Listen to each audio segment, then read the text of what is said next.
आध्यात्मिक दृष्टि से ज्ञानी और अज्ञानी में काफी फर्क किया जाता है। कभी कभी वो फर्क इतना महीन होता है कि हमारी समझ में नहीं आता है। और उसमें एक विशेष बात ये होती है कि कभी कभी ज्ञानी की क्रिया उल्टी दिखने लग जाती है और अज्ञानी की क्रिया सीधी दिखती है।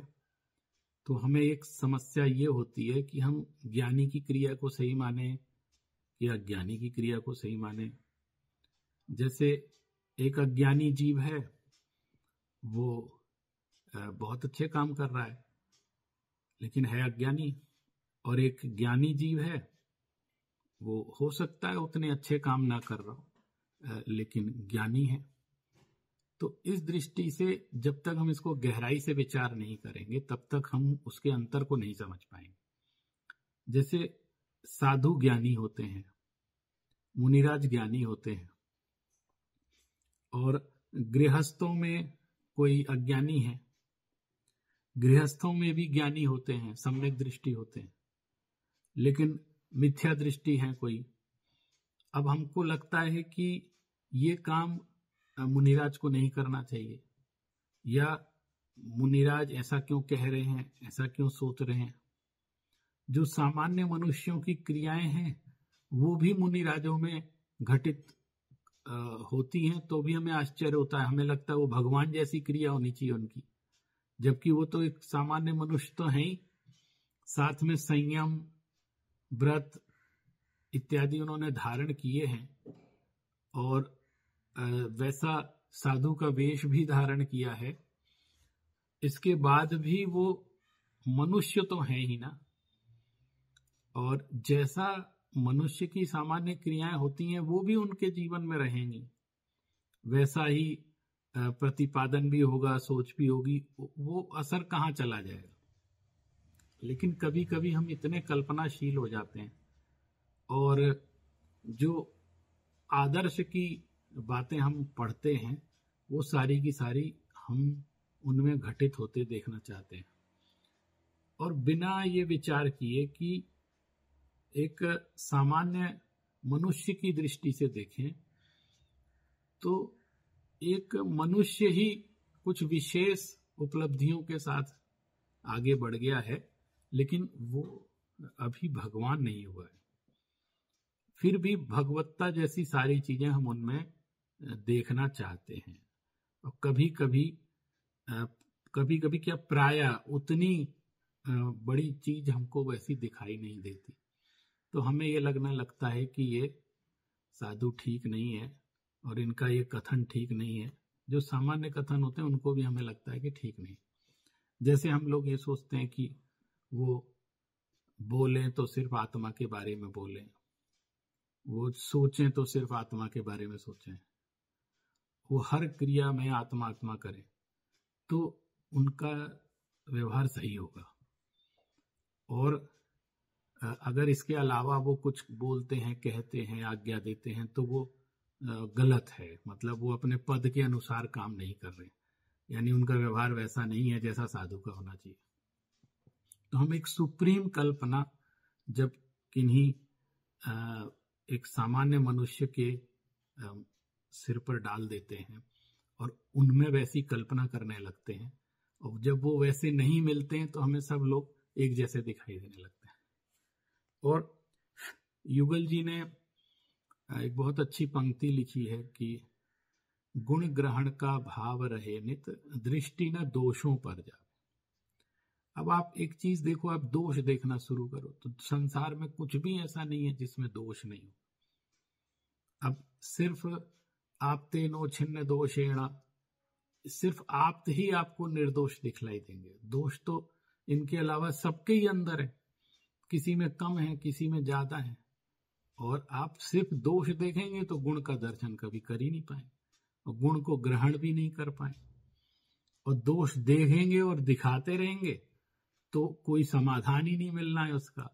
और एक नकारात्मक विचारधारा हमारे अंदर धीरे धीरे विकसित होने लगती है, और हम अपनी ही परंपरा के जिनको हमने आदर्श बनाया है उनको हम साक्षात देख करके भी अनदेखा कर देते हैं या उनकी आलोचना करते हैं या उनको वैसा स्वीकार नहीं कर पाते हैं।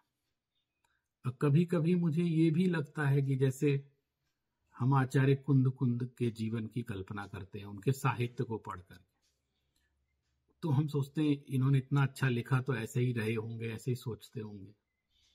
और अगर आप प्रायोगिक दृष्टि से देखें तो आज की जो स्थिति है उसमें साक्षात कुंद कुंद अभी सामने आ जाए तो भी लोगों को विश्वास नहीं होगा कि ये कुंद कुंद हैं। अरे ये तो इन्होंने ऐसा लिखा और ऐसा कर रहे हैं, ऐसे क्यों कर रहे हैं। मैंने आपको ऐसा लगेगा कि ये तो हो ही नहीं सकता, तो आप उनको विश्वास ही नहीं, आपको लगेगा नकली कुंद कुंद है, ऐसा लगने लगेगा। क्योंकि हम इतने ज्यादा कल्पनाशील हो गए हैं कि हम जो पुस्तकों में बहुत आदर्श के अतिरेक स्वरूप या फाइनल जो चीज होती है उसका वर्णन पढ़ पढ़ के हमने प्रायोगिक जीवन की कल्पना करना छोड़ दिया कि प्रायोगिक जीवन कैसा होना चाहिए या कैसा होता है। अब देखिए, जैसे एक बात बताता हूं आपको। एक विद्यार्थी है जो पढ़ाई कर रहा है। अब उसका लक्ष्य है कि उसको परीक्षा में अच्छे अंकों से पास होना है, बहुत कठिन कोर्स है। तो जब वो परीक्षाएं नजदीक आती हैं तो आपने देखा होगा कि वो रात दिन उसकी तैयारी करता है। अब क्या करता है वो कि तुम्हारा काम है सिर्फ ध्यान करना, ज्ञान करना। उसको हम क्या कहते हैं, ये 24 घंटे ध्यान करता है, 24 घंटे पढ़ाई करता है, 24 घंटे ज्ञान, और ये 24 घंटे पढ़ता है। उसका क्या अर्थ होता है? 24 घंटे पढ़ने का क्या अर्थ होता है? हम गलत कहते हैं क्या? वो रात दिन उसमें लगा हुआ है तो हम कहते हैं 24 घंटे अहरनिश लगा हुआ है। इसका अर्थ क्या हुआ? कि क्या ये नहाने नहीं जाता होगा? क्या नित्य क्रियाएं नहीं करता होगा? क्या ये भोजन नहीं करता होगा? क्या ये 6-7 घंटे सोता नहीं होगा? और या थोड़ा घूमने फिरने नहीं जाता होगा? कुछ नहीं करता होगा क्योंकि 24 घंटे पढ़ता है। तो इसका अर्थ ये थोड़ी, इसका अर्थ है कि 24 घंटे पढ़ने का अर्थ है कि उसका मुख्य उद्देश्य पढ़ाई है, और 24 घंटे पढ़ने का उद्देश्य है कि वो खाना भी खाता है तो पढ़ाई के लिए खाता है, वो चलता फिरता भी है तो अध्ययन के लिए चलता है, उस समय उसका चिंतन अध्ययन में रहता है, और वो अगर नहाने भी जाता है तो इसलिए ताकि वो अच्छे से पढ़ सके। यदि वो सोने जाता है, सो रहा है, तो उसका सोना भी उसके अध्ययन के लिए है। तो उसको मालूम है मैं सोऊंगा नहीं तो मैं थक जाऊंगा और मैं अच्छा परफॉर्म नहीं कर पाऊंगा। तो उसका उद्देश्य, सोने में भी उद्देश्य उसके अध्ययन का रहता है। वो और भी कोई भोजन कर रहा है तो वो अध्ययन के उद्देश्य से भोजन करता है कि मुझे कितना खाना है ताकि मैं अच्छा परफॉर्म कर सकूं, मुझे गृद्धता ना हो, मेरे अंदर आलस्य ना पनपे, ऐसा ऐसा विचार करता है। और जो सच्चा माने पढ़ाई के लिए जो समर्पित है, वास्तव में ये कहा जाता है कि उसकी हर क्रिया अध्ययन के उद्देश्य से हो रही है, पढ़ने के उद्देश्य से हो रही है। वो सो रहा है तो उसी के लिए, खा रहा है तो उसी के लिए, नहा रहा है तो उसी के लिए, खाना खा रहा है तो उसी काम के लिए, कहीं जा रहा है तो भी उसका उद्देश्य वही है। अब चल तो रहा है सड़क पर, लेकिन आप कैसे कह सकते हैं और अध्ययन कर रहा है? लेकिन उनको उपचार से कहते हैं अध्ययन ही कर रहा है, तो क्योंकि उसका उद्देश्य। इसके विपरीत जो जिनका मन पढ़ाई में नहीं लगता है, वो कक्षा में बैठे तो भी कहा जाता है कि पढ़ नहीं रहे, क्योंकि उनका उद्देश्य पढ़ाई नहीं है, वो पढ़ने के उद्देश्य से आए नहीं है वहां पर, और बैठ के बस सुन रहे हैं मजबूरी में। लेकिन वो दिन भर बैठे रहे तो भी कहते हैं पढ़ नहीं रहे हैं। तो इसका क्या अर्थ है? क्योंकि वो अज्ञानी है, उनका उद्देश्य ज्ञान नहीं है और उसका समर्पण भी नहीं है ज्ञान के प्रति। तो जिसका समर्पण ज्ञान के प्रति नहीं होता है, वो जीव कुछ भी कर रहा हो, पढ़ भी रहा हो और पुस्तक लेके भी दिन रात बैठा हो, तो भी कहा जाएगा कि ये पढ़ नहीं रहा है, ऐसा कहा जाता है। क्योंकि उसके रिजल्ट अच्छे नहीं आते, उसका मन पढ़ने में ही लगता है, किसी न किसी प्रेशर के कारण पढ़ता है, या अज्ञानता में भी पढ़ रहा है, मैंने उसका उद्देश्य नहीं, बस पढ़ रहा है। तो जिसका लक्ष्य 24 घंटे उसके दिमाग में रहता है, वो व्यक्ति, उसके लिए कहा जाता है 24 घंटे। इसीलिए आगमों में, शास्त्रों में सब जगह ये कहा गया है कि मुनिराज ज्ञान ध्यान सेवा नहीं दूजा कोई काज। सही बात है। उनका जो उद्देश्य है वो आत्मानुभूति, मोक्ष मार्ग, तो वो रात दिन ज्ञान ध्यान में ही रहते हैं, माने रात दिन मोक्ष मार्ग में ही रहते हैं। अगर मुनिराज सो रहे हैं तो भी वो मोक्ष मार्ग में है, ज्ञानी है, सम्यक दृष्टि है। अगर वो आहार ग्रहण कर रहे हैं तब भी वो मोक्ष मार्ग में है। वो गमन कर रहे हैं तो भी मोक्ष मार्ग में है, क्योंकि उनका गमन, आहार, विहार, निहार सब कुछ मोक्ष मार्ग के लिए ही होता है। उनकी जितनी चर्याएं मोक्ष के उद्देश्य से होती है, मुक्ति के उद्देश्य से होती है। और मुक्ति का अर्थ है आत्मानुभूति, यानी वर्तमान में अपनी आत्मानुभूति में रमने के लिए सारे काम करते हैं। शुद्ध भोजन ग्रहण कर रहे हैं तो ऐसा नहीं है सिर्फ वो आत्मा के लिए। आत्मा के लिए क्यों? क्योंकि शरीर है, और अगर शरीर खराब हो जाएगा, अशुद्ध भोजन करेंगे तो आत्मा का अनुभव नहीं कर पाएंगे, क्योंकि शरीर अस्वस्थ होने पर चित्त वहां जाता है। तो वो संभाल के, बहुत शोध के, ये सारी प्रक्रिया बहुत वैज्ञानिक तरीके से मुनि के जीवन के हिसाब से बनाई गई कि मुनि का उद्देश्य खंडित ना हो पाए। ऐसी कोई क्रिया नहीं होनी चाहिए कि मुनि का उद्देश्य खंडित हो जाए। तो कुछ भी है, उनका गमन भी है तो एरिया समिति पूर्वक गमन कर रहे हैं, बोल भी रहे हैं तो भाषा समिति पूर्वक बोल रहे हैं। सब कुछ माने कंट्रोल में है। क्रियाएं करना बहुत जरूरी है, बिना क्रिया के कुछ होता नहीं है। जीवन है, मनुष्य है तो सारी क्रिया करेंगे। 24 घंटे वो सिर्फ आत्मा में लीन रहेंगे, ये संभव ही नहीं है। वो उससे रिलेटेड क्रियाएं करते रहते हैं, क्योंकि कोई एक अंतर मुहूर्त भी यदि आत्मा की अनुभूति में चला जाता है तो उसको केवल ज्ञान हो जाता है। एक अंतर मुहूर्त कितना है आप सब जानते हैं, 48 मिनट से कुछ समय कम। तो उतनी देर कोई लगातार आत्मा की अनुभूति करे तो वो तो मोक्ष चला जाएगा, मुक्ति प्राप्त हो जाएगी। तो आज के हिसाब से ये जो इस समय वर्तमान में युग चल रहा है, उसमें हम देखें तो जो ज्ञानी जीव हैं वो, चूंकि उनका पर्पस ज्ञान है, ध्यान है, आत्मा की अनुभूति है, और उनकी हर क्रिया उस परीक्षार्थी की तरह ही यही मानी जाती है कि ये मोक्ष मार्ग में ही लगे हुए हैं। और इसके विपरीत जो अज्ञानी जीव हैं, गृहस्थ भी अज्ञानी होते हैं और मुनिराज भी अज्ञानी होते हैं। मान लीजिए उनको सम्यक दर्शन नहीं है, अज्ञान है, ज्ञान नहीं है, तो कितना भी अच्छा काम कर ले, माने वो बहुत दुनिया को लगेगा कि इससे बड़ा उपकार इन्होंने नहीं किया और इनका महान उपकार। लेकिन चूंकि उनका मुख्य अंदर से मुख्य उद्देश्य मोक्ष मार्ग का नहीं है, उस रूप, इसलिए कहा जाएगा वो मोक्ष मार्ग ही नहीं है। कि बाहर से तो आपकी क्रिया भी फिर वैसी नहीं सदती है। निश्चित रूप से अगर मुख्य प्रयोजन अलग हो गया तो ये गारंटी है कि बाहर की क्रिया भी वैसी नहीं सद पाएगी ज्ञानी जीव की। इसलिए हमको इस बात पर गंभीरता से विचार करना चाहिए और ज्ञानी और अज्ञानी के गहरे अंतर को समझना चाहिए। ज्ञानी का अर्थ है भेद विज्ञानी, जिसको भेद विज्ञान हो चुका है, जिसको सम्यक दर्शन हो चुका है। और अज्ञानी का अर्थ है मिथ्या दृष्टि, इसको अभी भेद विज्ञान नहीं हुआ है। तो वास्तव में भेद विज्ञान ही मोक्ष मार्ग है। जिसको भेद विज्ञान है वो मोक्ष मार्ग में है, और जो जिसको भेद विज्ञान नहीं है वो मोक्ष मार्ग में स्थित नहीं।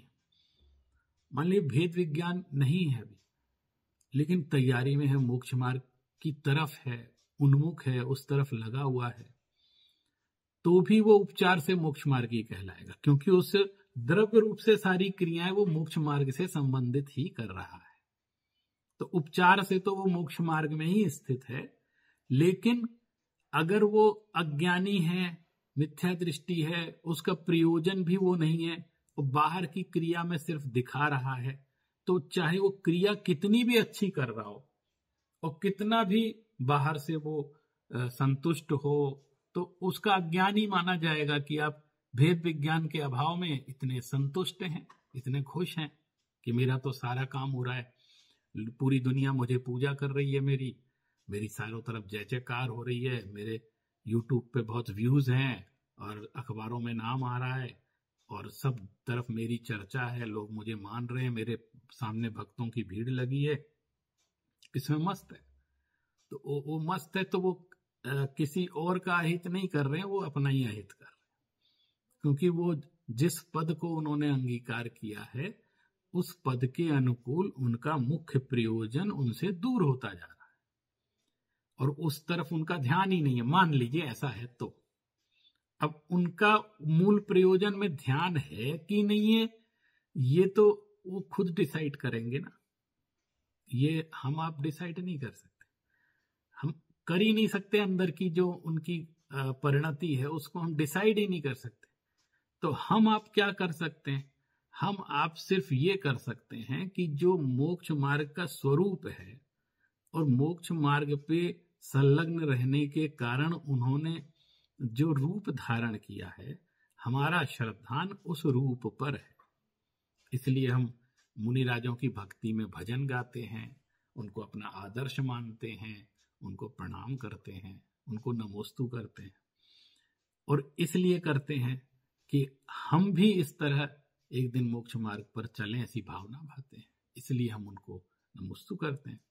हम ये सोचते हैं कि अगर हमारा आदर्श हमारे सामने उपस्थित है उस रूप में, तो हम वैसे बन तो नहीं पा रहे हैं अशक्ति के कारण, अनभ्यास के कारण, लेकिन मेरा श्रद्धान पूरा है और जो ये समर्पण है यही हमें एक दिन आगे बढ़ा के ले जाएगा। लेकिन अगर हम उनकी आलोचना करेंगे, उनके विपरीत बोलेंगे और उनको हम माने हे दृष्टि से देखेंगे, तो हम 3 काल में उस रूप पर नमन नहीं कर पाएंगे, क्योंकि अब हमारा अभी लक्ष्य वो नहीं है। माने अब हम वो एक तीव्र कषाय के वशीभूत होकर के उनको देख रहे और उनके प्रति हे दृष्टि ऐसा विचार कर रहे, तो ये चीज तो हमारे खुद के लिए हानिकारक है ना, क्योंकि हमारा खुद का उद्देश्य भी यही है और जो हमारा उद्देश्य होता है उसके प्रति हमारा समर्पण भी होता है, तो हमारा कर्तव्य भी होता है और समर्पण भी होता है। तो एक विद्यार्थी का उसका समर्पण भी ये बताता है कि ये इस मार्ग में आगे बढ़ेगा कि नहीं बढ़ेगा, और अगर उसका समर्पण नहीं है, उनके प्रति भाव नहीं है वैसे, तो पता लग जाता है कि ये इस फील्ड में आगे नहीं बढ़ेगा।